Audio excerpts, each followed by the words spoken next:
What's the go? Fast I told him put it on the slow. Light it up, bring the fire to your door. Pipe it up, going crazy, gas me up, give me more. Let's go, let's go, let's go, let's get it. Let's go, let's go, let's go, let's get it. Let's go, let's go, let's go, let's get it. Let's go, let's go, let's go. Show me how you do it.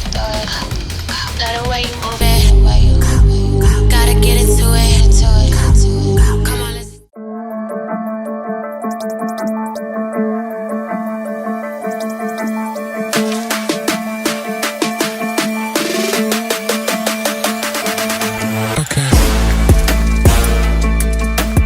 It's time now for Tigers Tonight, your weekly look into University of Memphis Tiger football. Tigers Tonight is brought to you by Tropical Getaways. Let's get into it.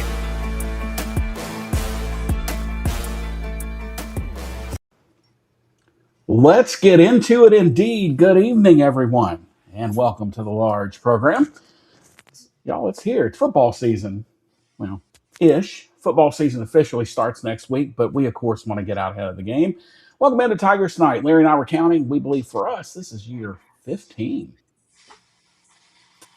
How time flies.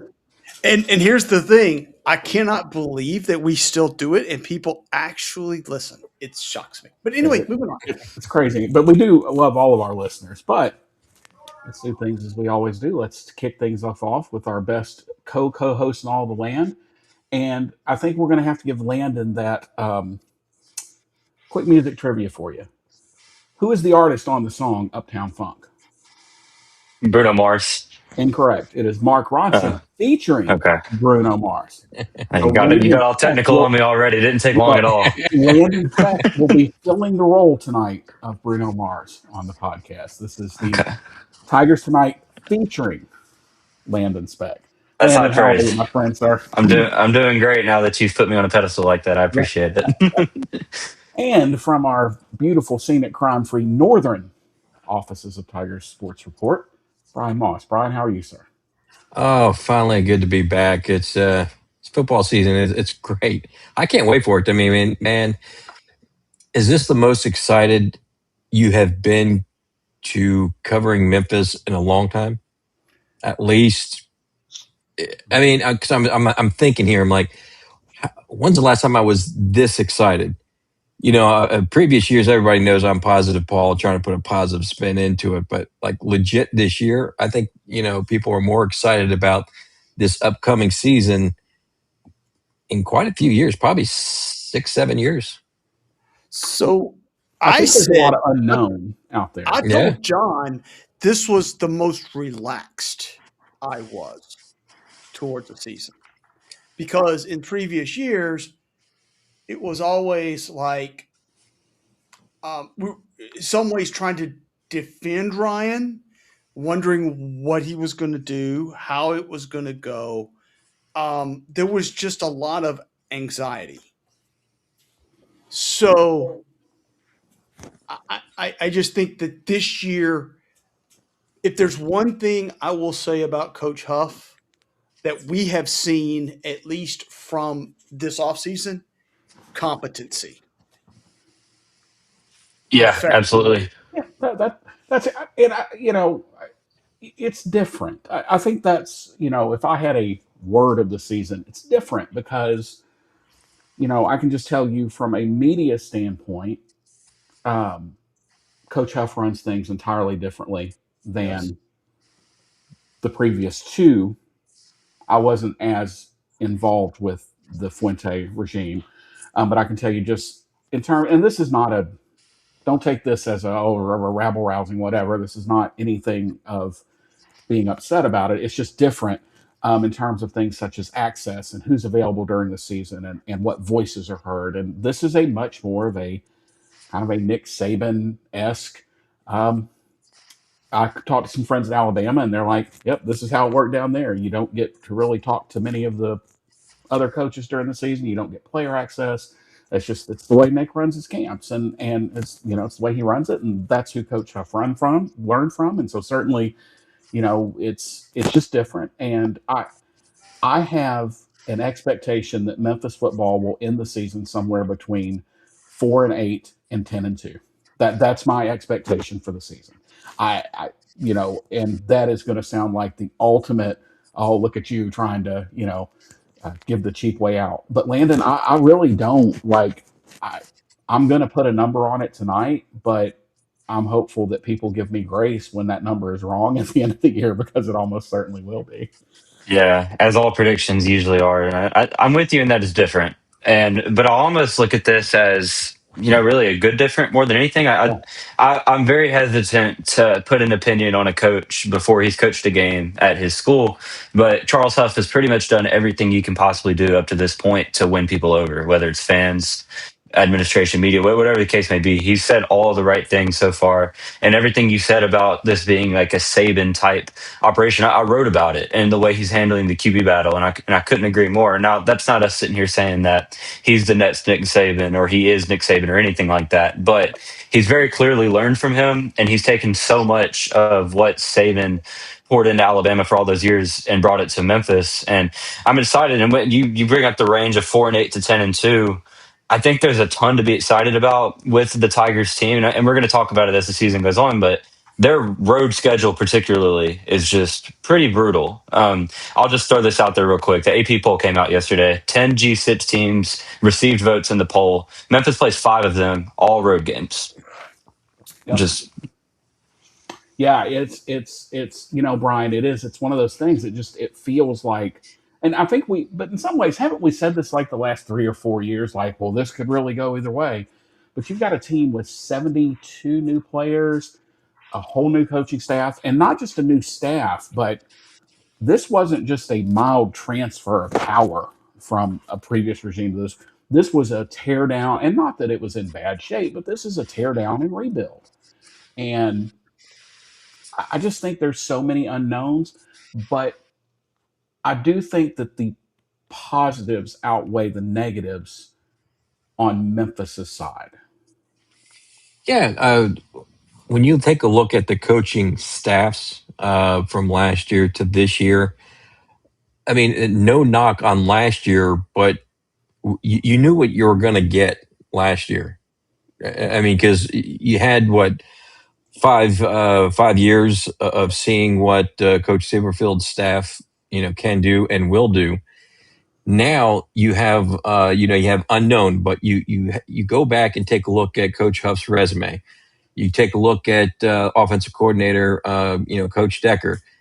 You could the way he calls plays at ODU. I mean, when you take a look at ODU's offense compared to Memphis's offense the past couple of years, you're more excited to see the ODU offense than you were to see the Memphis offense.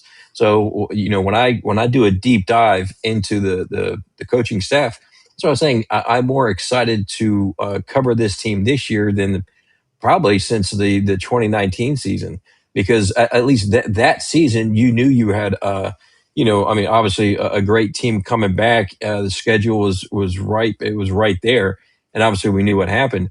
But for the past 6 years, it just seemed, not that it was vanilla. It was just, I don't know.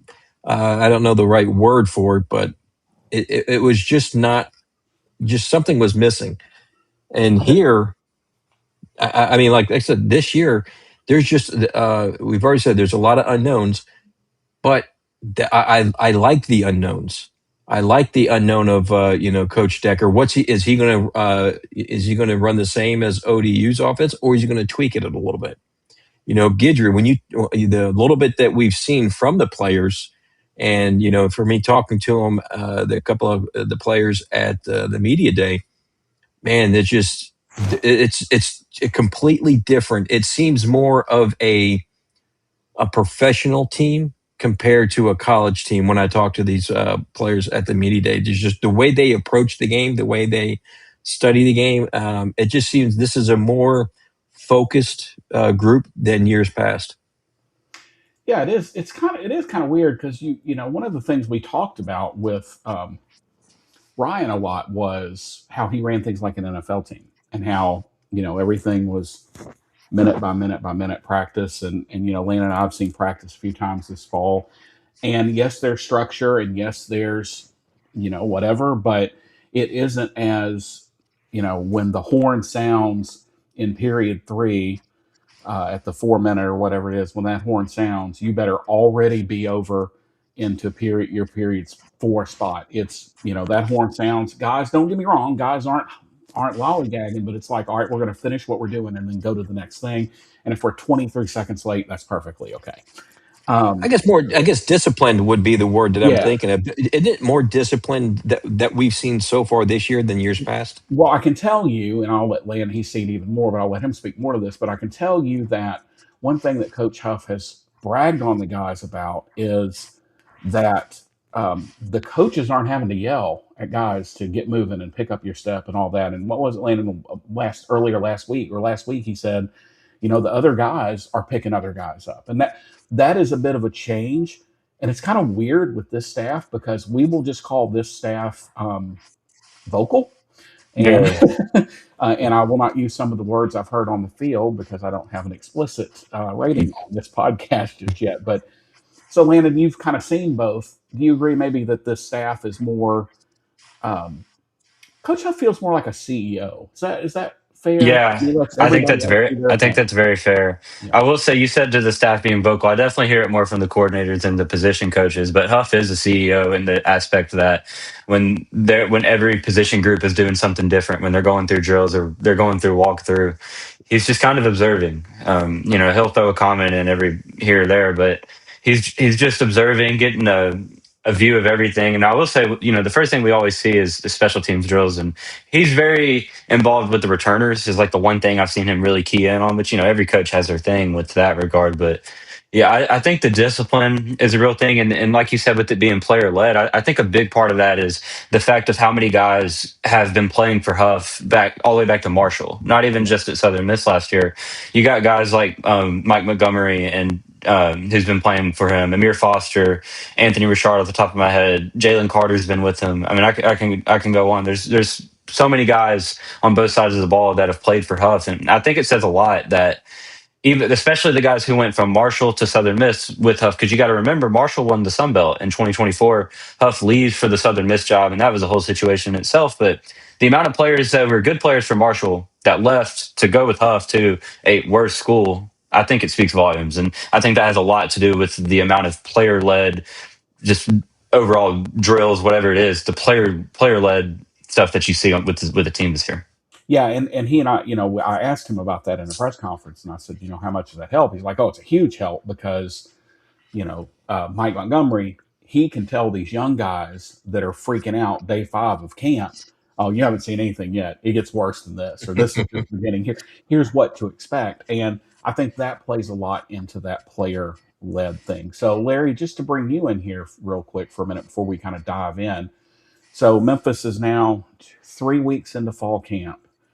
How is the senior linebacker, Larry Marley, feeling 3 weeks into camp, and what is your mindset flip as you go, okay, now we are back to regular scheduled classes, and now we've got to start getting ready for a game? How does your mindset flip from camp to game weeks? So in camp, it's funny. Gabe and I were kind of talking about this on Twitter. So if you come out of camp and you just hated it and you're just ready for to be done with it, then it was done wrong. If fall camp is done right, you should be excited coming out of fall camp and going into your weekly. What's great about what you enjoy. So in fall camp, you're usually in a dorm that's strange or whatever, and then somewhere along the lines, right around game week, you move into your room, your dorm room, and you get your stuff, and you don't have to. You can unpack. So the that's where you as a player start to relax and get comfortable, because now you can sort of get settled into a routine. You've got your classes, you've got your schedule, and now you're going to start scheduling to a routine. So how I'm feeling is usually this is the best you're going to feel all year. Physically, you're going to be the best. Mentally, this is going to be the best because you haven't lost a game yet, and B, you've got all of your goals in front of you. So right now, what you want to feel is excited. And if you're not excited at this point, then it's going to be a long season. I mean, So, Landon, you played in high school as well. So, how tired are you at this point of getting hit by the same guys across the line of scrimmage and ready to hit somebody else? Yeah, it's I can't really describe it. I mean, once you get a weekend to those first padded practices, you're sick of it. And yeah, I was a quarterback, so I was protected pretty well. I didn't really go through that as much as the other guys, but I can only imagine for the O line, D line, linebackers, you get pretty sick of it, very really fast. And so, I just the excitement going into the first game of a football season, no matter what the level is, I really can't put that into words. Yeah, it is it's exciting, and I think part of it is the excitement of, okay, well, we haven't lost a game. I mean, that's a big part of it, and all your goals are still in front of you. And I will say one thing: we were talking about differences in this staff, and I asked this the second media day because I noticed when I went into the Murphy complex over there, CFP is not a dirty word with this group, not at all. The goals previously, the goals were this top secret. They could never get out. Like they had them written, well, inside baseball, but they were written on the wall as you walk down to go out to the practice field. And like there were a couple times last year where they were covered up. Like, but this staff is different with that. And Coach Huff said, look, I'll let the players determine how public they want this goal to be. But college football playoff is plastered on every screen. They are not shying away from this goal, and that is a huge difference from previous regimes. So, Brian, how do you think? How does that play into the players and recruiting mindset of this is a group that is not shy about what we want to accomplish? Yeah, I think it's a big help because I mean, as a recruit, the ones that I've spoken to, they're like, all right, this is this staff. Not that the last staff wasn't focused, but there's that seems to be a higher goal, a higher standard that Memphis has, and they're like you said, they're not shying away from it. And on the recruiting trail, they will use that. I mean, they can see if Memphis takes care of business. I mean, you're in. And of course, other teams can say that too. I mean, Boise, but there's not a lot of teams in the group of six that can say, hey, if we take care of business, we're in. And that's where I like where Memphis is at, and they definitely use that in their recruiting trail. It's not to say it's an easier path, but it is an easier path to the CFP. I mean, that's why I'm not, as long as the group of six has access. Man, there's only a handful of teams that can say every single year we're in contention. Week 0, week 1, whatever the first game's going to be, we're in contention as long as we take care of business. We're there. Well, before we get into the meat of it, let's step aside for just a moment. When we come back, we will dive into the schedule. We will break things down. I will put these guys on the spot with game by game predictions. And guys, get your hottest of hot takes ready, and they can be either Memphis football or just college football in just a moment. Thanks again for tuning in, everybody, and welcome to week 1 of Tiger. Tiger fans love having things to look forward to: a big game, a road trip, a weekend with friends and family cheering on the Tigers, and maybe even the next edition of Tigers Tonight. But eventually, it's great to have something on the calendar that doesn't involve football. Everybody, John Maddox, host of Tigers Tonight and owner of Tropical Getaways. So whether you're thinking about a Caribbean cruise, an all-inclusive resort vacation, or that bucket list trip that you've been putting off for years, yeah, I'm talking to you. I can help you plan the trip that matches your interest, goals, and budget. So instead of spending hours researching destinations, comparing options online, you can work with somebody who is dedicated to making the process simple and enjoyable. And that gives you more time to enjoy the games. So while we're all looking ahead to Tigers kickoff, why not start planning your next great getaway? Visit tropicalgetaways.net to get started. Tropical Getaways, turning travel dreams into departure dates. I guess it's a great time to thank me for sponsoring the podcast. Huh? And All right, and we are back. and I've used John. John knows this multiple times to book cruises, and he always has a great setup for you. I'm dead serious about that. Checks in the mail. Thank you, thank you, thank you. All right. So shall we kind of get into things here? Let's look We at shall. the overall 2026 Memphis schedule. We're going to go through this here in just a second, kind of game by game, but this is definitely a season of two halves here. You've got the front half, which has two very challenging non-conference games, both on the road. And then the back half is just, and I mean, I've looked at the schedule, but I guess, guys, I didn't really look at it until today. Landon, the back half of that schedule is just absolutely loaded from October 16th through the end. Yeah, it's brutal. I know I said talked earlier about the road games, and I know Brian wrote about the home schedule earlier this week. And East Carolina and Army at home are no slouch of games. Those are two teams that me and John, I know, have talked about how wide open the American Conference is this year.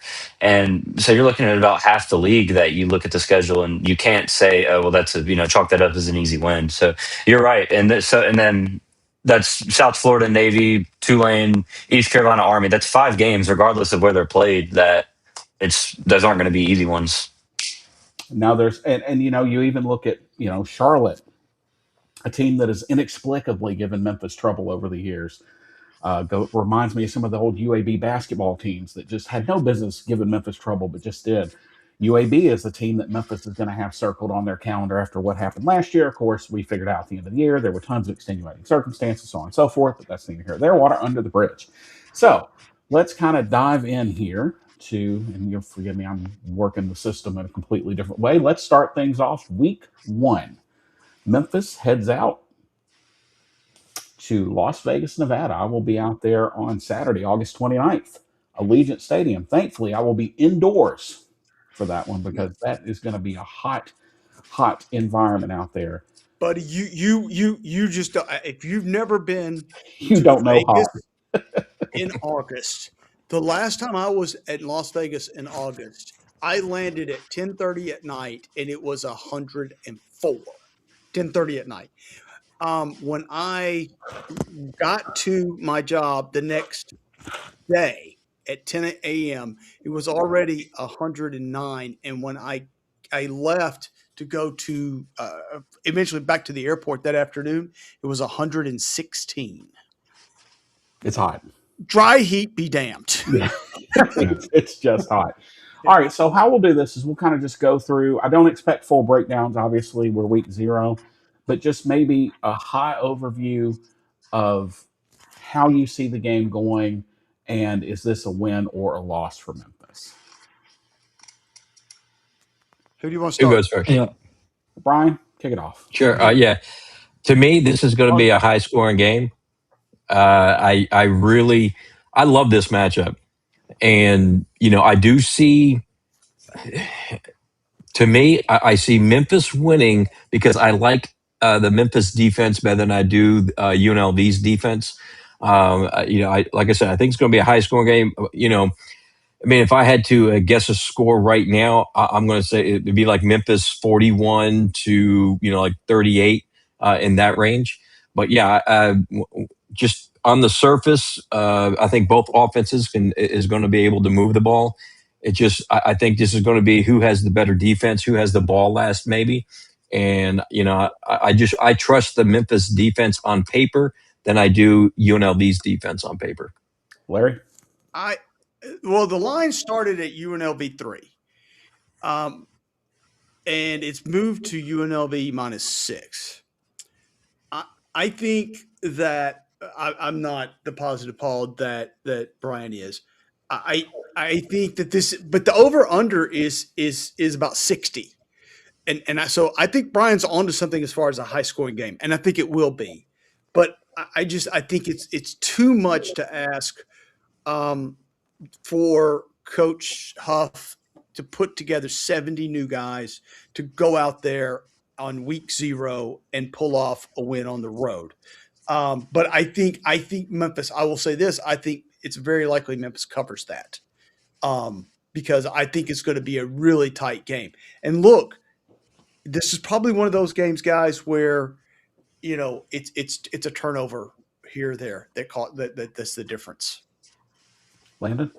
Yeah, I, the high scoring makes a lot of sense. I also wouldn't be surprised though if in the first half both offenses come out and there are some sloppy moments. I'm interested to see exactly what that looks like, and I also think offensively for both teams, I think it's two teams that's going to want to come out and they're both going to want to run the ball. UNLV especially, they're. I talked about it on the radio this morning with Sports 56. Their running backs, Jaden Thomas and Jalen Glover, were both there last year, and they're back. And similar to Memphis, they have a quarterback battle with Jackson Arnold and Alex Orji. Jackson Arnold was at Auburn last year, and he's always been a guy that's relied on his legs. And so, if he is indeed the quarterback, I could see them really leaning on those three guys with their legs. And then Memphis is kind of in a similar spot. I think Decker wants to run the ball with Stalin Hayden and Jalen Carter and Covey, and then the quarterback involved as well. I've looking at the schedule. I chalk this one up as a win. I do think it'll be a tight game, and I do see it as one of those genuinely 50-50 type games. So I have Memphis starting 1-0. Wow. So when I look at these early season games, they usually come down to me for two things. This is when your coaching really shines because it shows your preparation in spite of everything else, and quarterback play. Those are the two things. Um, I think the unknowns here are what give me pause for Memphis. Is Coach Huff a good program leader and a good head coach? I have no doubts in my mind. Does he have a very good staff? I have no doubts in my mind. And I don't typically like to play this card, but I think this might be a situation where um, this game is so hard because I usually, like I said, I lean on coaching and quarterback play. And I don't know what Memphis has in the quarterback play department. I think Memphis has two good quarterbacks. I think, but is this a case of the lights in Vegas are a little brighter on August 29th than they were anywhere Marcus Stokes played last year at West Florida? Um, but then you go, okay, well, you've got Aaron Noland if that is a concern. I think UNLV wins this game, but I think Landon's dead right. I think this is one of although I know we'll say it seven more times, I think this is one of the toss up games of the year. This is the ultimate toss up. Does, can Memphis put enough together? And I think Larry's right too. I think this is not a game Memphis will win in the first quarter. This is a game Memphis can lose in the first quarter. Looking back at the golf tournament that was here last week, you seldom see anybody win a PGA Tour event on Friday. You can sure as hell lose a PGA Tour event on Friday. It just takes one bad day at number 17 at Southwind. You put two or three in the water and one in the water on 18, and you're toast. Um, I think UNLV wins this game because I think they have more knowns than Memphis does, and we know what kind of an offensive mind Dan Mullen is, and Memphis's defense, while improved, hasn't been tested. And how I wish this game were in Simmons Bank Liberty Stadium. I would honestly feel completely different about it. I would have much less hesitation about this game if it were at home. So I'm going to start Memphis falling here. I think it's super close. I think it's, and it could be another one of those games talking back about the second quarter, first quarter thing. You seldom, I want to go ahead and prep fans for this. Okay, y'all, it's week 0. So I'm going to hold your hand when I say this. Bad calls at the end of games do not cost teams games. That 3rd and 5 that became 3rd and 19 because of a holding penalty with 7 minutes and 28 seconds left in the second quarter that took you out of field goal range and you lose the game by 2 points, that's what really cost you the game. So I just want to hold your hands when I say this, but it's going to come down, I think, to that. I think it's going to come down to a fourth quarter, maybe a last second touchdown, last second field goal, something. Special teams, Larry's favorite topic, comes down to these are the types of games that come down to those plays where you have two very evenly matched teams. And you look on paper and you go, this is as good as this is as good as this, and then it's a kicker.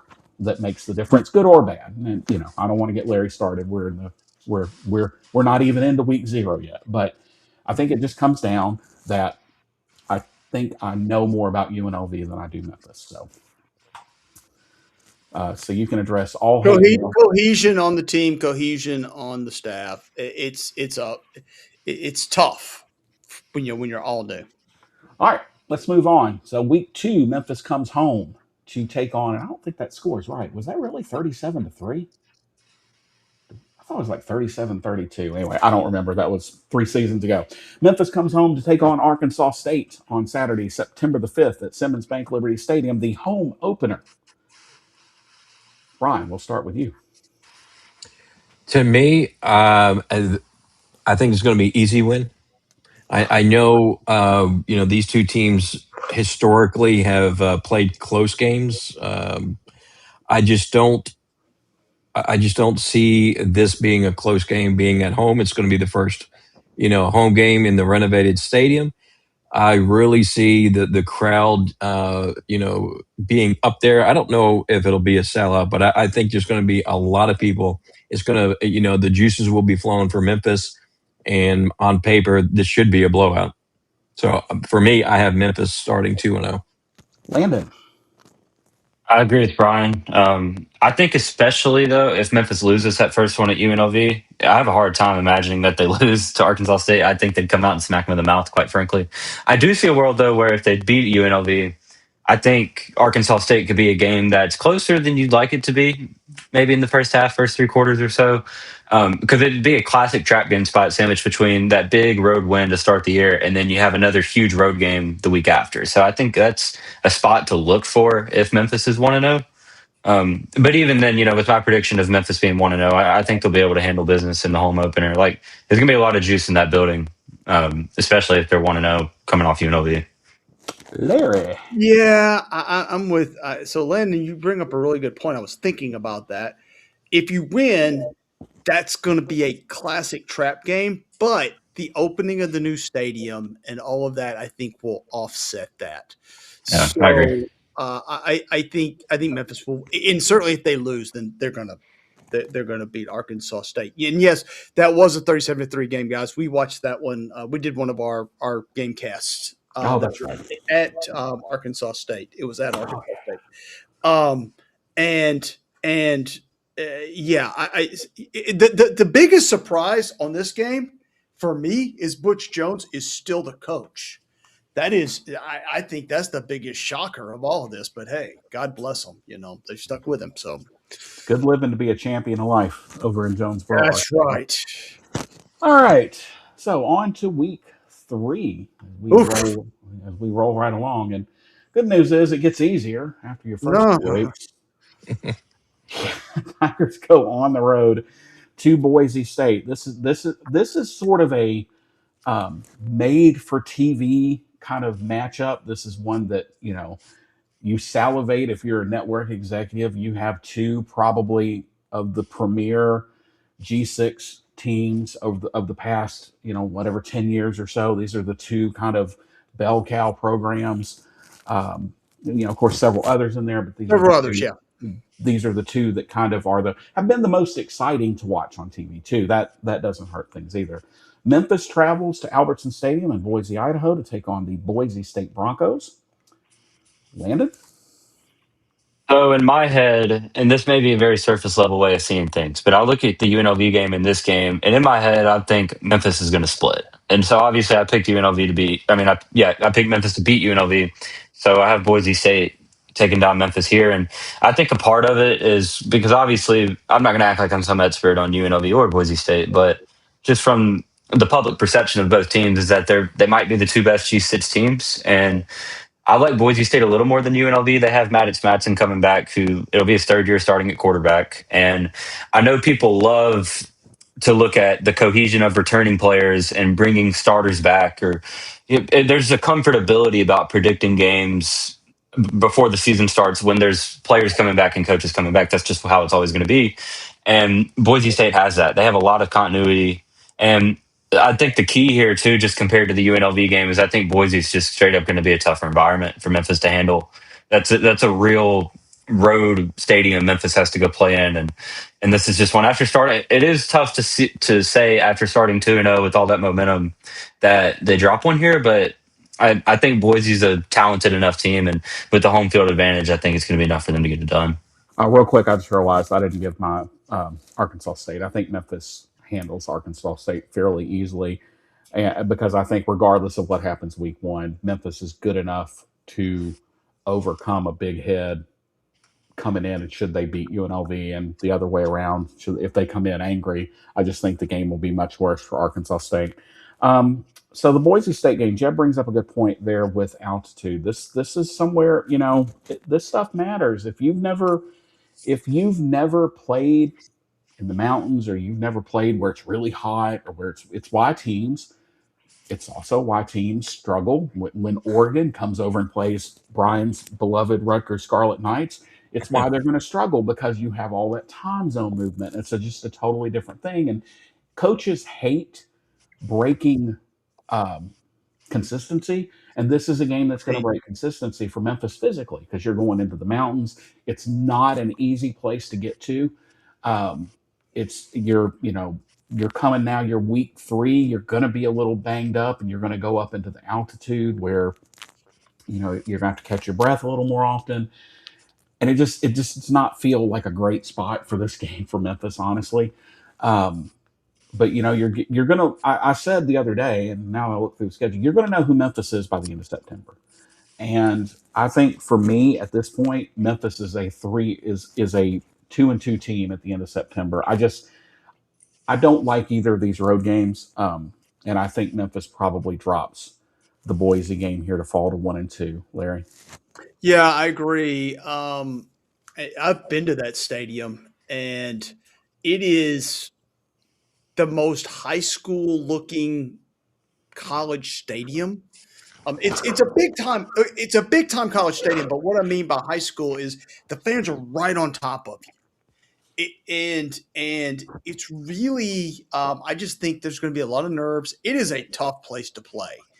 Um, the altitude for me when I was there was not as bad as Albuquerque or even Salt Lake.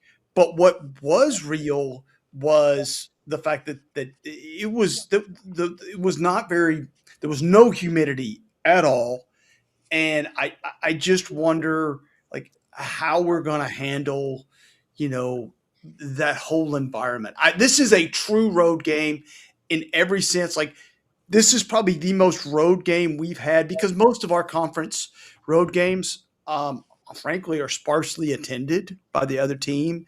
You get to Navy or but most of our conference foes are not very well attended.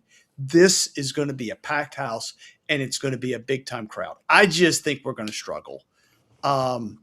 And yes, John, it is hard to get to because that is the only time I've ever had to take 3 flights to get somewhere. So, I just don't think people understand like how that impacts you too. That's a great point that I hadn't even really thought about, Brian. Is Memphis usually goes, and I'm not here to demean the fine people, or yeah, I am here to demean the fine people of Birmingham. This isn't going to be going to UAB. This isn't going to be going to Charlotte. This isn't going to be going to Rice. You are or going to go. UTSA even. You are going into a hostile environment. You are going into a stadium that's going to be packed. It's going to be loud. Everything looks different. This is really, really a big test, I think, for Memphis. It is, and as Lee Corso would say, not so fast, my friend, because before you call me positive, Paul, look at the schedule. Who does Boise State play right before Memphis? I did not look at the I Boise believe State. it's Oregon. Oregon. At Yeah. Oregon, right? At Oregon. Now, the last time it was, I think, 2 years ago, it was a close game. Oregon barely beat Mhm. Boise State, but Mhm. who was the running back for Boise State? It was Yeah, that's the Genty. Gentry Gentry, guy that's pretty good, I and think. he's no longer there. Then I take a look at the We beat quarterbacks. them with Genty too. We beat them with Genty Yeah. in Memphis. Take a look at the quarterback. Say you have Madsen returning. Oh, he's less than 60% completion. He throws interceptions. I see this game, being just like when it was Memphis, it was in the 30s. So, but before people call me a homer, I do see Memphis winning this because Memphis will be more seasoned. They'll have one more extra game underneath their belt. They've already played a difficult game. I don't see Memphis being as beat up as Boise State would be playing at Oregon. So when again, I see the way Coach Huff has coached big games in the past. Who would have thought Marshall beat Notre Dame? I mean, I just see this team's going to be well prepared for this game, and I'm telling you, I'm calling the upset. Now, I don't think Memphis stays undefeated, so that'll say that yeah, I'm not trying to be a homer here, but playing at Oregon, that they're going to get beat up, and we'll see what are the injuries is going to be like. But yeah, I see Memphis winning like maybe by a field goal, 38-35, 35-30, somewhere like that. But I do see Memphis winning this because of the Memphis coaching staff and because of who Boise State is playing the week before. This Boise State team, I'm telling you that in my opinion, it's not as strong as people think. They're still a great team because, in my opinion, these Memphis or Boise State, whoever wins this game is going to have the inside track to go to the college football playoff. But to me, it's a winnable game. And another point about the college football playoff, I believe, is that isn't this year where it changed to you don't have to be champion, you just have to be the highest rated I G5 believe team so. when we go back to Yeah, that's that. true. That's true. So even, if Memphis, I do see a scenario where I think, and we'll get more on this in just a little bit, but I think it's going to be Memphis, it's going to be um, it's going to be Memphis. It's going to be Navy. It's going to be Boise. It's going to be UNLV. I think that it's going to come out of a pot. I don't think there's going to be Yeah. this out of nowhere dark horse coming up from the back taking over the world. I just don't think this year is built for that. I think there's so much. And if I didn't mention your team, I'm sorry. I don't hate them.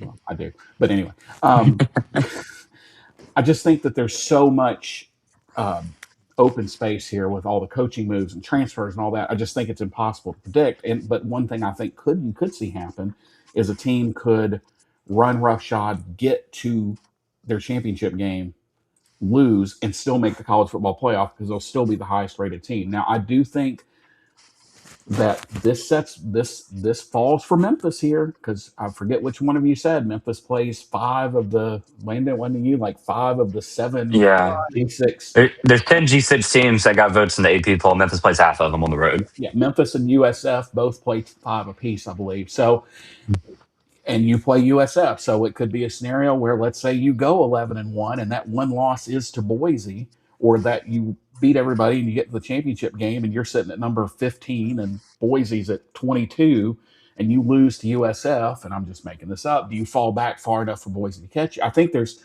so much open space this year, and I think that helps Memphis here a little bit. Although again, I do think Boise gets the win here. I don't think you have as much pressure because in years past, guys, the G5 representative, when they were playing a non-conference game, be it against a lower end P4 team or a high end G6 team, there's an immense amount of pressure because that was it. You had to win that game. You had to shoot your shot. You had to win that game, and if you didn't, your year was over. And I think this change has sort of helped in that regard, and that maybe it releases some of the pressure. And I said when Chris Peterson left that Boise State was just a couple of bad hires away from irrelevancy, and I don't mean irrelevancy overall. I just mean as sort of this darling, this ESPN college football media darling, and they're another 9-5 year, I think, away from that. And the thing is, do they wait and go 9-5 again, or do they make a move because they have very high expectations? I just think that this is a bad spot for Memphis. This doesn't will not. I don't want either anybody to take Memphis coming out of these first 3 weeks 1-2 as some sort of overall indication of where Memphis is as a program. I just think the games are in two crummy spots, and they just both happen to be on the road. All right, I agree. so I don't think we're going to have any long discussions here about UT Martin. Back to the Ohio Valley Conference branding, as the good Lord intended for teams from the OVC to Are they brand still in the them. OVC, or did they? I mean, Yeah. everybody's left the OVC. Well, they're kind of rebranding. I don't know. It's weird. I don't know what they are, but go ahead. FCS is weird. Um, and this, back in my day, Larry and I were talking year 15.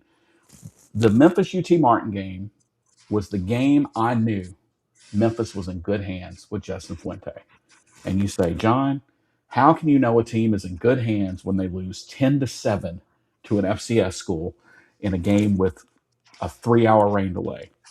Because we had the right guy, and he got a 15-yard penalty for yelling at the officials for the first in the second half. And for the first time, I felt like somebody was going to fight for Memphis. But I think we're all in agreement that this is a get right game. For whatever happens the first 3 weeks, this is a get right. So I think we can move Brian to 4-0, Landon to 3-1, Larry and I to 2-2. All right. Yep. All right. So moving on. So next we get into conference play. So let's see. 1, 2, 3, 4. We are to 6BC, as we used to call it back in the day. The Charlotte 49ers. Coming in last year 1-11, and they weren't that good. Tim Albin's the head coach now. But you look at this, Landon, and this is a team again. You look back when these two teams played in 2024, it took a Hungarian effort from Memphis to win a game over a team that was probably as bad as the one they had last year. But Memphis on the road. Do you see? We were talking about Arkansas State being a trap game. I think if Memphis stubs their toes, and talk about a high school stadium, Jerry Richardson Stadium is not exactly at the top of the list of college venues. Landon, this feels like a game where if Memphis does go to Boise and lose, what happens this week? Is this another Arkansas State case where they're just so much better that they can just come out and blow their doors off, take some of their frustrations out? Or could this be a lick your wounds kind of game? I think it's a game where they just go in there and control it. I mean, obviously Huff isn't going to have the attitude of, well, we got this game 3 weeks down the line, we have to get this one. That's not what they're going to tell the team. But from our perspective, Memphis has so many tough games on the schedule that can probably go either way. That I look at this one, it's like there's really no choice. You can't lose this game. And like, I don't want to repeat this for every game, but I don't know everything about all these teams Memphis is playing. But just from the sense of what I do think about Charlotte, I just don't see this game being one that gives Memphis a whole lot of trouble. Brian? Yeah, no, I think it's going to be a blowout. Charlotte will be improved because I really do, like their coach. He just, what was it, Biff last year? Yeah. I mean, Boy, Biff. that dude was a tool. But this new coach, after speaking to him at the media day, he seems like he has it together. And if they had the resources, I think he would do well. I don't think they'd ever do as well as Memphis, but yeah, I think they'll be more improved than they were last year, but still an easy win for Memphis. Larry? Look, this is going to be Rice from last year. We're going to go up there. We're going to, score, or maybe even FAU. We score a bunch of points early on and control the game, and that's the end of it. And then, so what I don't know, we don't know about Huff yet. Although I saw some of it last year at USM. He is not a take your foot off the gas guy. I will say that. At least that's my impressions of him from last year. If he gets you down, like he'll try to like choke you out. So that's going to be interesting. This will be one of those games where, guys, this will be the first one where we go, okay, if he gets them down like 28-3, he may go ahead and go like. I remember when I knew that Mike was going to be a really good coach is when he beat Bowling Green 77-7. 3. Whatever. Well, the only reason I know that is it came up on YouTube a couple weeks ago. I was watching some videos, and the first 3 weeks of that Bowling Green season, they lost to a FCS team. They lost to Ohio State 70-6, and there was a commentator saying there's no way they can lose to Memphis worse than they did to Ohio State, and they And turned they around did. and lost Memphis 77-3. But anyway, the point is, this is going to be an interesting game for that reason because we're going to see whether Huff will does what Ryan would do, which was we saw him like step back. I don't know that Charles Huff is that way. I think if Charles Huff gets him down, I think he just keeps going. But we'll see. Landon, I think you and I have seen him enough now to think this way too. Kevin Decker doesn't strike me. Deck doesn't strike me as a hand the ball off and take a knee with 5-6 minutes left in the fourth quarter coordinator, though. No, Not at he all. doesn't. He No, doesn't. he does not come across that way. All right, so let's move on. And now, as we get to say, we are starting to get closer to the meat of the season. And there's a team on the schedule that these boys better be ready. That's all I got to say. UAB better be ready because the few guys that are left from here, um, I think they're going to have a pretty Hell, we nasty. got him his job. What are you talking about? I mean, from the Memphis perspective, this is a game that I think Memphis. I don't not to steal Landon's thunder here. I don't know much about UAB. I haven't dove into that yet. That will come at a unfortunate moment in life when I have to actually do that. I was But just thinking. well, I'm mad at UAB for a couple of reasons. Number one, what happened last year, but we do know the extenuating circumstances. But that was the Saturday game after I had my hip surgery. So I blame UAB for the infection and all the setbacks I had for that. So now I'm mad at UAB. Um, but I seriously feel like this is a game that, regardless of where if you're sitting at 5-0, 4-1, 3-2, wherever, Memphis fans are going to oddly look at this game as some sort of here's where we are. If Memphis goes to UAB, lays an egg, there will be questions, right? Memphis wins, like Jeb just said. Memphis wins if Huff does an interview for Alabama's job this year. That will play into my hot take here in just a minute. Um, but I think this is a game that Memphis really wants to put a foot on the throat, Landon. Yeah, I agree. I think this is similar to my short Charlotte analysis. This just isn't a game you can afford to lose, and I don't think they will, especially at home. I will say about UAB, Ryder Burton is back, and I'm sure anybody watching this program probably watched the UAB game last year and saw Ryder Burton play like at insert all pro quarterback. That's who he played like that day, and he's back. So especially for the returners, like John said, Brady Cluse, Taylor Burton, Chauncey Logan, Parker Mitchell. This is a game that those guys I expect to have a little extra juice for. But at the end of the day, I mean, this is a game where Memphis is just a more talented team, and they shouldn't have any issues. And I know we probably said that last year, but We did. this just yeah, we did. But this isn't one they can lose. I just they can't do it again.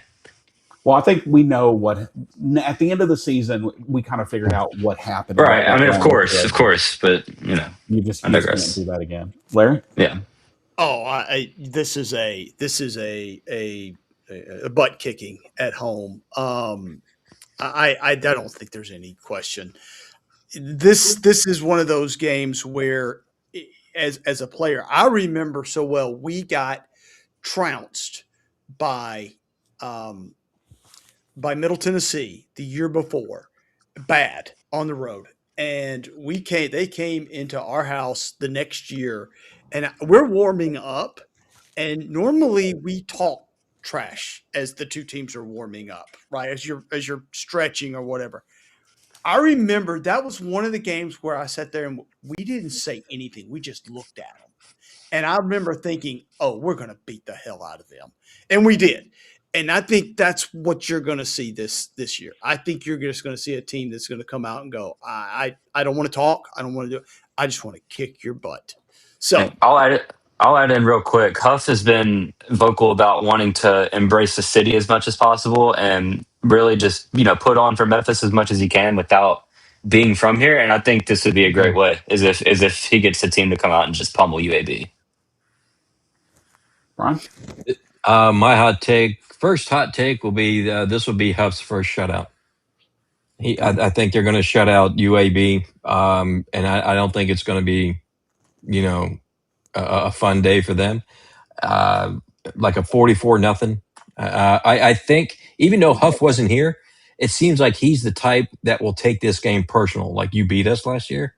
I mean, so I mean, just watch out. I think this is going to be a huge win. He's not going to put his he take his foot off the gas. My take on this, my hot take for the season, this will be Memphis's highest scoring game. All right, moving on. As we say now, we're getting into nut cutting time. This starts the ending stretch for Memphis. Memphis goes to Tulane on a Friday night to take on the Green Wave. Now, I want to say that I am not a Will Hall fan, and I don't understand why Tulane has to hire a guy like Will Hall. But they did. And even late in the season, I start looking at these games and I go, all right, who's got the better coach and who's got the better quarterback? I had no doubt in my mind in this game who the better coach is because I've seen, we can talk about all the stuff about, well, this guy, that guy, we don't know. We've seen Will Hall's work.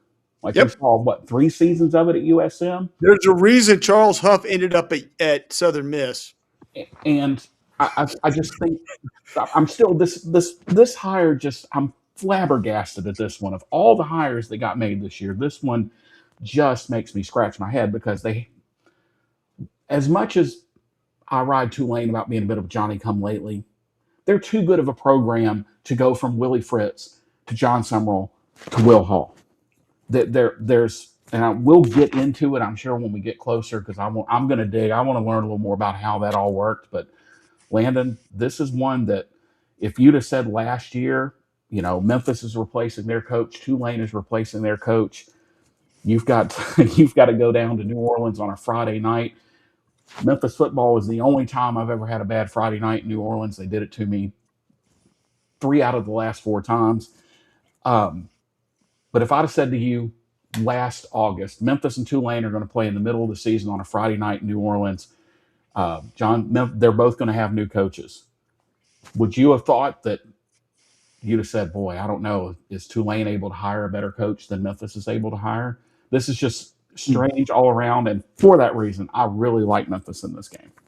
Yeah, I really like Memphis too, and I honestly, I just really want to echo everything John said because I was just as perplexed about the Will Hall thing. It's I'm with you in that Tulane is sort of the new kid on the block in the G6 scene, but it's a better job than that. I was stunned, frankly, when they hired Will Hall, and right now I don't have anything to say past that. I just think Memphis has a severe coaching advantage and probably more talented as Yeah. well. So I think that's when they'll get it done. Larry?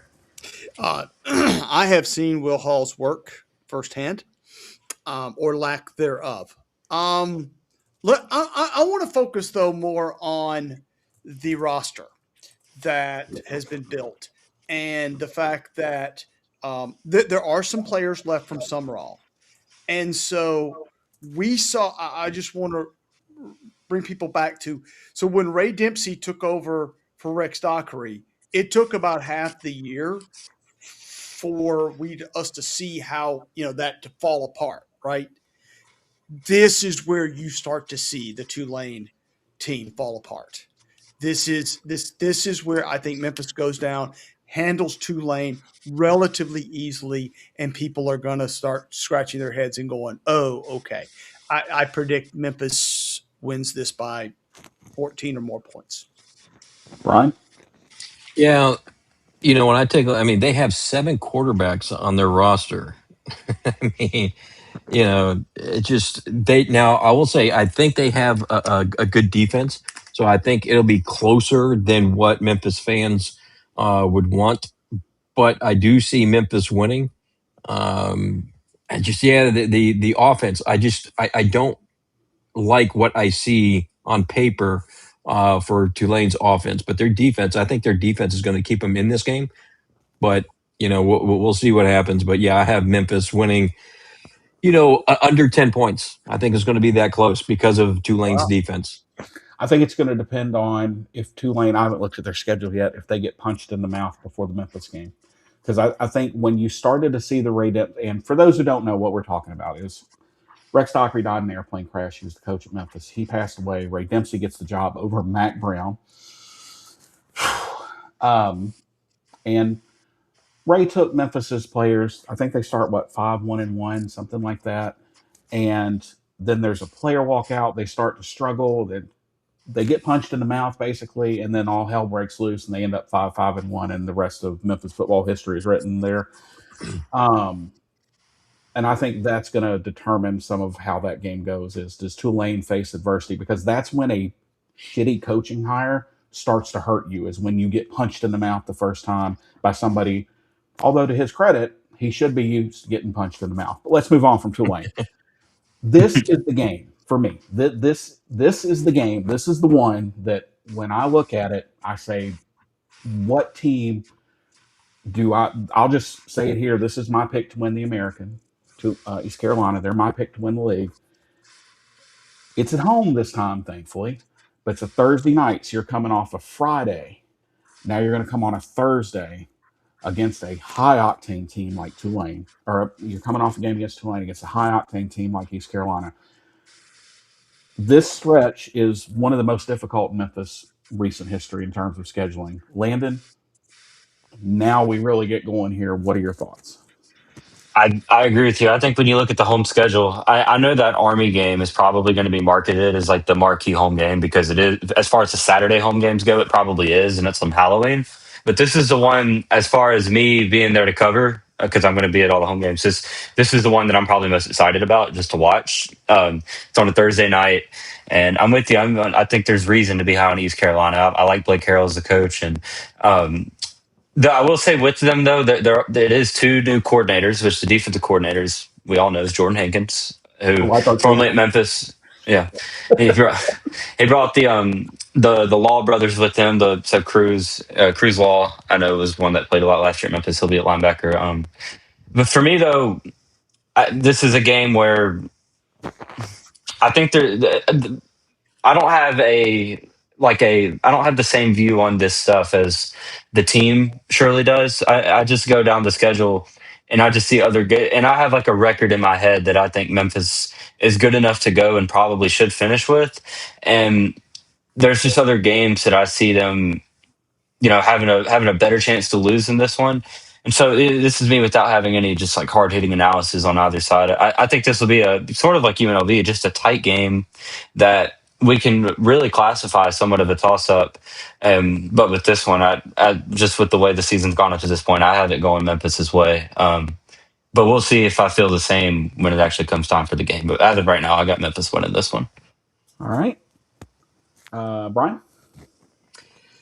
I'm not as worried about this game as some, basically because they're going to have a new quarterback. I think the guy coming in is projected to be Emory Williams. When I take a look at his stats, it doesn't scare me. He's more accurate, um, than some that I look at. I think his last year he had 68% completion, but he played sparingly. I mean, it's just not. He doesn't have a lot out there, and their offensive line, is not that great. Memphis's defensive line, I think, is going to get a lot of pressure. I think there's going to be a lot of sacks for Memphis, but because of the offensive line being subpar, I think they have one of the. When you take a look at Phil Steele's rankings, I think just a quick glance, it's in the bottom half. Yeah, they're ranked 13th out of what did they out of 14 teams in the American that they don't have a good offensive line, and I think that's where Memphis will shine. I don't think it's going to be close. I think Memphis wins big here again. I Wow. know at this point I have Memphis undefeated, but they won't stay undefeated. But because of that offensive line and the quarterback, I see Memphis winning this game. Larry. I think one thing that you got to take into account, this is a Thursday night, and Thursday night games are notorious for being good for the home team, because it's easier. You're off schedule to start with, and then it's easier for the home team to account for that. And so I think that's one good thing. I think Brian hit the nail on the head. That ECU team that we saw last year is not the same ECU team you got this year. And uh, I think they're going to be very talented. Um, I don't think they're going to win the conference. I will tell you that straight up. I don't. And I think Memphis wins this game at home. I'm assuming the next week is homecoming. So this is going to be one of those where we come in, especially coming off, I think, a win. I think you've got a lot of confidence coming in. And John, I just don't see ECU being able to keep pace with us. I don't know. But you know what? This those of you who've been around the podcast for a while, you will know I was the founding member of the Willie Fritz fan club Yep. for Tulane football. How many ever years ago that was? And every year I was like, "This is Tulane's year. This is Tulane's year." And finally, it took all these years to be right. But I just feel like this is a game. I just think that East Carolina has enough pieces offensively. Now it's whether or not those pieces come together, just like it is for everybody. But they're just a team that kind of strikes me as being a challenge for Memphis. Just kind of again another thing in a bad spot. But Landon, you said it, and I think this is probably the premier, what will be marketed as the premier Saturday home game for Memphis this year. Uh, the Army Black Knights come to town on Halloween, October 31st. Landon, what you got? I think this is another sort of just not going to say a bad spot, but a game that should have the attention of Memphis, maybe more than it seems like on the surface. I do think, and I meant to say this about the ECU game. I do think the home field in both the ECU game and this one is a huge deal. And I think because of that, I'm going to have Memphis coming out on top here against one of the two service academies. They'll see this year. With and Army's another team that I just we'll just kind of see. I feel like it's so much of a wait and see game with so many of these conference teams this year. It's so hard to talk about the game right now, but it's another game. Memphis is at home and they're more talented, just straight up on paper, the better team. And that's just how I see it. I agree, and I think that this is one of those games where consistency matters, and Yeah, absolutely. your staff has been and I caught hell a couple years ago for saying that when you play the service academies, it's quote easier physically. But what I mean by that is it's assignment football. You don't have to be exotic with Army and Navy. You just go out there. Larry is my guy, and Larry is my guy from the time I walk on the field until the time we get on the bus. Larry is my guy. I don't worry about what Brian's doing. I don't worry about what Landon's doing. I'm worried about Larry. But that is also really, really hard to do coming off playing a dynamic team like East Carolina or good or bad, a dynamic Tulane team. It's really hard to kind of rein things in and say, okay, now guys, I know we've been doing all these exotic blitzes and all that, but assignment football this week. That's it. And that's a real challenge. But I think Memphis is better, and I think that gets them the win here. I think Memphis is just the better. Yeah, I think it's important to note too, with the game before this being the Thursday night game, Memphis does get a little extra time to prep for this one. There's 9 days between the games rather than the regular week, so And I that think helps. that's something to be said too. Yeah, That's huge. That helps. Larry? Yeah, I was going to say homecoming, being at home, this will probably be, I will bet this is 11 o'clock kick. If Oh, I had to bet money. I don't think so. You don't think so? I think this will be the 2:30 ESPN, It could be. ABC 4A into the American. But either way, we're at home. Memphis will win this game. This is going to be a slobber knocker though. And I mean, this is going to be one of those where, just strap on the chin tights, the chin straps, strap them up, and get them on there tight because boys, they're going to knock you around, and you're going to have to. That's the one thing about Army. I just think that Memphis's defense, if healthy at this point in the year, if our defense is healthy, I think we win this game. Maybe it's just me being, I don't know. I think Memphis loses this game. Wow. And I think because I'm so used to Memphis losing a game that they should win, that I'm expecting one of these games that they should win, that they'll lose. But if they lose to Army, they beat Navy. But if they win against Army, I think they lose against Navy. I don't think you win both. So I just feel that I don't know. I may be hesitant.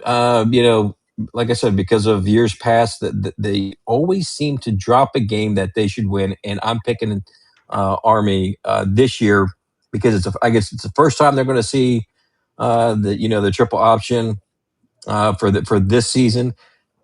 I, I don't know. I just have a weird feeling that this game is not going to go as well as planned. Hope I'm wrong, but I see them dropping this one. All right, so that means you've got Memphis where you and Landon are 8-1, Larry is 7-2, and I am, of course, 6-3. Of course, wouldn't have it any other way. Already in midseason form. All right, up next, Landon. We will start with you. The Tigers head down to Tampa to the Big Sombrero to take on South Florida. Uh, battle of two new high-profile hires. Byron Brown isn't walking through that door for the Bulls anymore. Again, we don't know what anybody really has, but you're just off the cuff kind of quick thoughts on South Florida. Yeah, so Byron Brown is indeed not walking through the door, but they will likely start Michael Van Buren at quarterback, who does have SEC experience at both Mississippi State and LSU. And I think it's been talked about how South Florida and Memphis are the two teams in the American who have reached full rev share with their roster. And so my point in saying that is this is a program in South Florida that can afford to build a roster, similar to Memphis's. And I'll say this too. I have a lot of belief in Brian Hartline, who's the first year coach at South Florida, and that's not some scorch of the earth take. He was arguably the best recruiter in the country at Ohio State, which you can also argue that Ohio State recruits itself pretty easily. So who knows? But he crushed it with the receivers at Ohio State, and I think he's going to do a good job as a head coach. But and when I look at the schedule, you got the UNLV game on the road, the Boise game on the road, and then the next two games. If I'm just like ranking the tough games, this one and the Navy game, both on the road, are the ones that come third and fourth for me. Um, but with this one, this is one I see Memphis getting the job done in the battle of the two first year head coaches in the American, with what you can argue might be the two most talented teams in the American. The South Florida's been a team where Memphis has just kind of had their number the last couple matchups, and the way that Navy has had Memphis's number, or East Carolina, just whoever you want to say. And so, just with all that being said, I feel like this is one Memphis will get. I agree. I think that Golish did take a lot of the good players with him to Auburn, and I think that he was the best hire of the cycle. By the way, for the SEC programs that hired a coach. Wow. I'll just give that hot take now. I think he was probably the best hire of the cycle. Definitely the best hire of the American cycle. Um, but I like Memphis' chances here. I think that Memphis is built a little different. I think Memphis is just built with these sorts of games in mind, and they're not going to be flash and dash. It's going to be, Memphis is going to be a tougher team. That doesn't mean they're not going to score. They're not going to do this, not going to do that. They're just going to be a very tough team. And as you said, Landon, they've had Memphis USF's number for whatever reason. South Florida has really struggled with Memphis. They've had some things not go their way, and I think that trend continues. And so I think the Tigers pick this one up, Larry. I actually have us losing this one. I think it's going to be tough to go down there. They are probably the other most talented team, and I think it's going to be a tough slog. You coming off some really an off week. You're coming off an off week, a bye week, so you had a lot of momentum. And I've seen this happen where you have a bye week and it actually you think it would help you, it actually hurts you because you've got momentum going in and now you come out. So I have us dropping this one and dropping to 7-3. I have Memphis winning this one because of the week off and because South Florida plays at East Carolina the week before they play Okay. Memphis. And if I'm not mistaken, it's less than a week. I mean, 6 days. So it's not a full week of practice. You get one less day. I just because I have Memphis losing to Army, I think this is the reset. This is where Memphis gets back on track and be like, all right, for the home stretch, for us to make the conference championship game, we're going to have to stay focused and win every single game. Because you lose to South Florida, then you have two conference losses, or if you lose to Navy, two conference losses. I think that puts you out. So Memphis hits the reset button and blows out South Florida. Oh, blows out South Florida. Blows Wow. out Now, South Florida. Yes. now we're talking. Now we're getting some mid-season Brian Moss. Wait for the publisher Kelly to come on. I'm going to say it. Blow him out. Well, boys, Saturday in Annapolis. Brian, this will be all your fault, by the way, if it goes the way I think it's going to go. Memphis heads up to take on the Navy midshipmen. Landon, what do you think?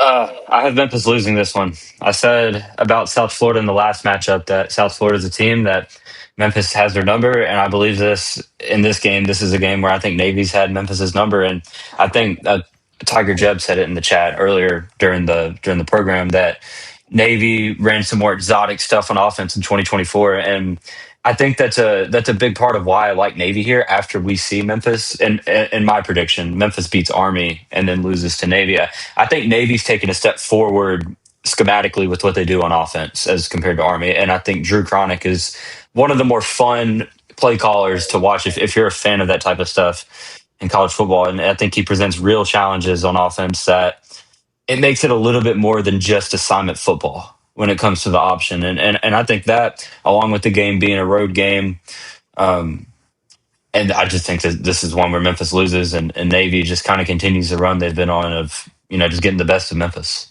And I think this will be a 2:30 kick. I think because it'll be on CBS Sports Network, whatever it's called now. I think this will be a 2:30 kick. I'm going to say Memphis wins this game, and I don't know why, but I feel like this is going to be one of those games that Memphis can get a win.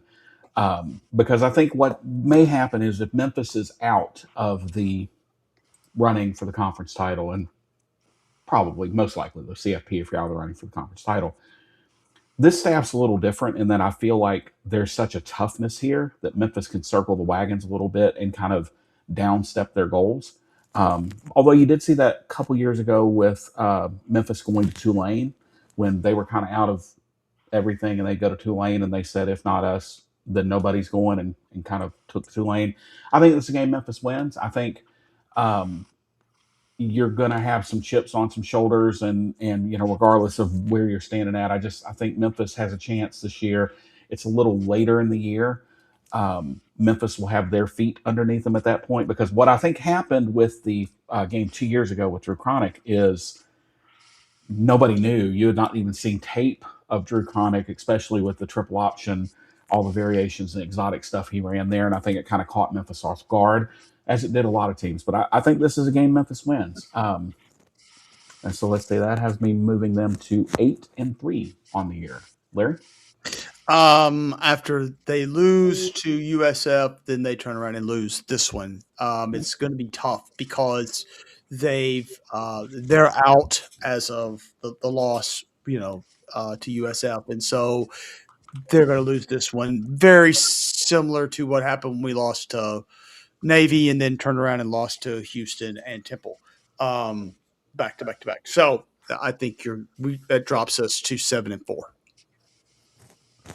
See? Yeah, I have this as a win because, like I said, I have them losing to Army, and that will set up that. Like I said before, that'll be the reset, and they're going to be focused.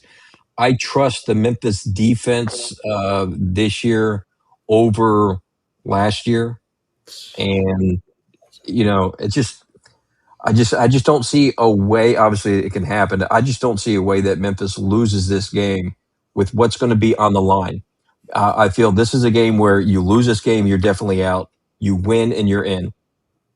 And that's to me. I just don't see Coach Huff losing to both service academies. All right.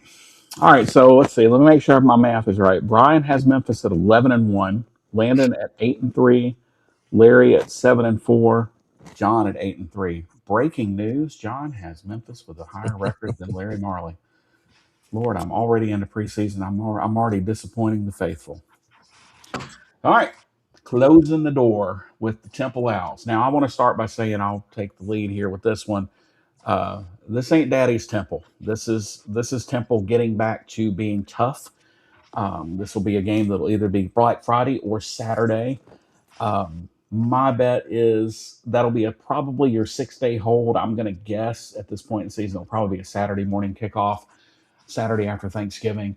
Um, Casey Keeler was the right hire at Temple. I think he's going to do really good there. Just takes Temple's one of those places I think takes a special coach and takes just the right kind of guy. Like Matt Rule was the right guy for Temple. I think Casey Keeler similarly. I think Memphis wins this game. I think that gets Memphis to where are we at here? We're at what You nine got and 9 three, and 3. 9-3 on the season. I feel like this is a game that Memphis again comes in and wins. Kind of puts a exclamation point on Coach Huff's season, and then the chips kind of fall where they may. Landon. I agree. I think that Memphis wins this one, coming off a loss. I just think they're the better, probably tougher team. To put a bow on a 10-2 year and what I think would be a resounding success for year one of Huff. So I think Memphis wins this one. I had you having them at 9-3, but I probably miswrote one there. So 10-2. All right, Brian. Yep, it's a easy win for Memphis, and I'll go one step further that they will play at UTSA for the conference championship, I in will. which I think they would probably lose. We're gonna get to that in just a second, Larry. I have us winning this game. This is one of those you've lost the last two, kind of like when we played SMU that last game of Fuentes coaching, where we just came out at. I think we handled Temple. Temple, you're right, John. Temple's coming up, but they're not there yet, and so they're a couple of years away. I am now that we've gone through the stadium stages here. We've got Brian with Memphis at 11-1, Landon 10-2, Larry 9-4, John or Eight, 9-3, 8-4, eight and eight. four. Sorry, John 9-3. I did not think we would be sitting. Actually, I knew we would because Larry and I talked about this at dinner the other night, so I knew where we would be. Um, so there are two perplexing things to me that happened this offseason with the American Athletic Conference. Number one is Will Hall getting the Tulane job, which might be the biggest head scratcher in all of college football of 2026. But we've beaten that one to death. The love for UTSA, and look, I get it. I had a basketball coach, tell me something one time I never forgot. We put way too much stock into guys coming back if the guys are bums. And I think a lot of UTSA guys are bums. And I don't get the love. I think you're going to see the typical Jeff Traylor pattern. Start strong, get your ass whipped at Texas, start complaining, doors come off midway through the season, get a couple wins at the end of the year. I don't understand the love for UTSA. I could again, but as Landon has said and I've said, I haven't researched these teams. I just do not understand it. Um, I want to come up with a bet that if UTSA is in the championship game, I'm going to do something crazy. I just don't. I don't get it with them. For Um, me, I look at their schedule. They have South Florida at home. They have Navy at home. Out of their conference games, the only tough conference game that they have is at Tulane. That's it. Everything else is at home. That's not I just tough. it's not a tough schedule. I just feel I don't know. I just feel that this year is a little different. I just when I look at that schedule, and I just because a couple years ago they were hot. that guy's he's Well, just he's one thing, and we're gonna get. I want to get hot takes here in just a second before we wrap up. One thing that has impressed me, and I've said this privately, and I'll say it publicly. I am yet to hear Coach Huff or Ed Scott in the media bitching and complaining about what they have and don't have. in terms of NIL and rev share and all that. And people say, well, that's easy because you're one or two teams that's full rev share. Well, you know how Memphis got to be full rev share? They went out and they did the work to get to be full rev share. And teams like Arkansas, I'll just say them, Ryan's already complaining, Yurchek's been complaining. Teams like UTSA that have done nothing but complain about NIL and why we need this and we need that. UAB fired their AD today. Well, I'm sorry. Mark Ingram and UAB mutually agreed to part ways. In other words, he was fired. Um, and you just don't hear that from Memphis. You don't now, one of the things I was going to ask Coach Huff, and I will try to remember to ask him this next Tuesday, is that a mark of a school that is confident with where they are and they're happy with what they're doing? Or is it just one of those things we're just not going to complain about it? We're just going to do the work. That's the UTSA story to me is the way I laid it out. And as Jeb said, throw a couple of stealing playbooks in there and you got yourself a magical year.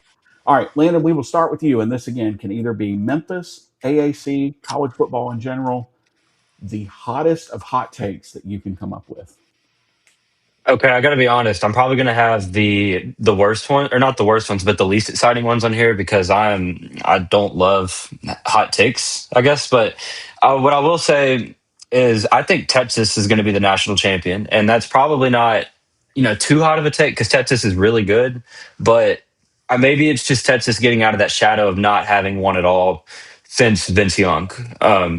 But I just think that team's way too talented, and I believe in Steve Sarkisian enough to where I think they'll finally get it done. And then I'll give one too from just kind of a thought really for Memphis is, and I think for Memphis, we hear so much about Decker being this offensive coordinator who, Huff had a quote where I won't repeat what he said. He said, those suckers, they're running down the field wide open every time I turn the tape on. That's why I hired Kevin Decker. So I think, because of that, people think it's just going to be this air raid.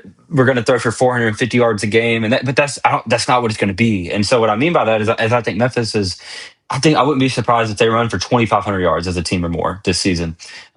And it's not gonna be because they have a Daryl Henderson that's gonna go get you almost 2,000 yards. Although he was flanked by some really other good running backs in that backfield, I think it's gonna be very by committee. I think Dallin Hayden, Jalen Carter, Covey, and whoever the quarterback is, I think that they're all gonna be capable runners, and I just think that's gonna be Memphis's game. I think they want to spread the field to lighten the box and just pound the ball, and I think that's what they're gonna do. So for Memphis, I think they'll rush for over 2,500 yards, and my national champion for the season is Texas. Those are my two. Brian. I think will be that the group of six representative in the college football playoff will win one game. I think this is the year that they will get in. I won't say at least one game because I don't think they'll win two, but I think they will surprise someone. I think you're going to have battle tested group of six teams this year, which is a Yes. difference than what we've had in years past, what we were just talking about. James Madison was not going to win. No No. offense. Great program. So excited for those kids, but they weren't going to win. You're going to have a battle tested because it's going to be Memphis, UNLV, Boise, uh, Navy, Army, East Carolina.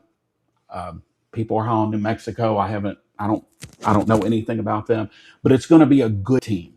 And you've got, for the first time this year, you've probably got what, Brian, 6, 7 teams from the group of six that Hmm. have a legitimate shot. Larry, what's your hot take? That number one, Indiana will lose at least 4 games. And if you look at their schedule, I'm right. And a second hot take is that the group of 5 team that gets to the playoffs will have more than one loss. That'll be a first time too. I think that plays into what we're talking about. My hot take is there's going to be a job opening at the end of October in Tuscaloosa, Alabama. I think Very Kellen likely. gets fired. Um, and somebody wrote me the other day, they're paying him $87 million. Shoot, they don't care. They don't care. They're going to find the money. And people think I don't like DeBoer. I think DeBoer is a great coach. I think he's a great dude. He's a perfect coach. He's not Alabama's coach, and that's just facts. I'm trying to think of a Memphis hot take. I think both quarterbacks play in multiple games this year, not due to injury. Play meaningful snaps in games, not due to injury. I think Deck is the kind of guy that he will use weapons to his advantage, and egos be damned. I just think that Memphis will have meaningful snaps for both guys this year. So, all right, Yeah, fellas. Right. Well, my Memphis hot take is if they the championship game, if it's at UTSA, I think they lose. But if it's at Memphis, I think Memphis wins, Well, and then Memphis will go on to the college football playoff, and they win one game. well, there's only one. There's a good reason that we don't play games inside here. They're not played on paper. They're played inside TV sets, and that all starts next week, fellas. Game week Next is week is next week. game week. Next week, it'll be Landon and I will be fresh off the game week press conference. Whoever. Hey, Jeff said Tim Crenzy will we can before the season ends at Arkansas. Hell, Silverfield. He might be. It's hard to see more than 2 or 3 wins on that schedule, man. It just is. Yeah, I mean, I like you too, Jeb. yeah, it's hard. It's the thing is with Arkansas is and it's why before we get too wrapped up here, and I think Mike Norvell is going to be a great offensive coordinator somewhere next year too, and that kind of plays into all of this. But I agree. I'll just say this is that. I agree with that. this is why Mike didn't leave to go at the time. Didn't leave to go to Mississippi. He didn't leave to go to Mississippi State. You're playing for 4th or 5th place at Arkansas, regardless of what you do. You could have a knockdown, drag out, bang up season, and you're 3rd in the SEC. And that's not a knock. Can Silverfield get players to Arkansas? Sure, he can get the right talent. I think they surprise people this year. I think they can win 4 or 5 games this year, but I don't think they can take the step that their fans are going to ridiculously expect them to take in the next 2 seasons. So, all right, so Landon and I will be fresh off the press conference next week for game week. Little Yep. change, little kind of inside baseball here. We will have 1 media availability per week. It will be on Tuesdays. Radio show moves to Thursday nights, and Friday morning. I'm getting on. We'll be at the radio show Thursday night, and then Friday morning about 11 o'clock, I'll be wheels up for Las Vegas, Nevada for week 1. So. We're going to go at least 3 wide all season, hopefully 4 wide, as much as Landon or Joel or any of the other guys can jump in and help us out here. And y'all, I'm ready. I'm tired of preseason football. I'm tired of looking at one team. I'm tired of hitting you guys. I'm tired of looking at blue jerseys and white jerseys. I'm ready to see some other colored jerseys on the field. So for the best co-hosts in all the land, Larry Marley and Brian Moss, featuring Bruno Mars, a.k.a. Landon Speck. This is John Maddox signing off, saying we will see everybody. Thanks for joining us this week for Tigers Tonight. If you love our show, feel free to share it with a friend and subscribe so you don't miss a single episode. Tigers Tonight is not affiliated in any way with the University of Memphis, and all opinions expressed here are the hosts' and guests' own and are not affiliated with their employers.